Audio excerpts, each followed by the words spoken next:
మీరు ఎంత కష్టపడినా మీ ఫోన్లో యాడ్స్ వస్తూనే ఉంటున్నాయా? అయితే ఒకసారి క్రోమ్ ఓపెన్ చేసుకోండి. క్రోమ్ ఓపెన్ చేసుకున్న తర్వాత మీరు రైట్ సైడ్ 3 డాట్స్ మీద క్లిక్ చేసుకోండి. కింద fourth option delete browsing data అని ఉంది కదా, ఆ ఆప్షన్ మీద క్లిక్ చేసుకోండి. క్లిక్ చేసిన తర్వాత మీకు లెఫ్ట్ సైడ్ లాస్ట్ 15 మినిట్స్ అని కనబడుతుంది సరే మీ పైన. అక్కడ సెలెక్ట్ చేసుకుని కింద ఆన్ టైమ్గా ఉందో చెక్ చేసుకుని ఒకసారి, లేకపోతే ఆన్ టైమ్గా పెట్టుకోండి. పెట్టుకుని కింద డిలీట్ డేటా అని ఉంది కదా, దాని మీద క్లిక్ చేయండి. క్లిక్ చేయగానే ఒకసారి మొత్తం అదంతా పాతున్న వైరస్ బ్యాక్స్ మొత్తం అంతా పోతుంది. పోయిన తర్వాత మళ్ళీ బ్యాక్ ఇలా వచ్చేస్తుంది. అప్పుడు ఇంకోసారి మీరు మళ్ళీ ఒకసారి క్రోమ్ ఓపెన్ చేసుకోండి.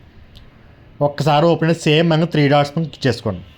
ఈసారి 3వ ఆప్షన్ హిస్టరీ అని ఉంది కదా, దాని మీద క్లిక్ చేసిన తర్వాత మీకు డిలీట్ బ్రౌజింగ్ డేటా అని ఉంటుంది. దాని మీద క్లిక్ చేసుకుని కింద డిలీట్ డేటా కొట్టండి. సేమ్ ఇందాక నాకే మళ్ళీ డిలీట్.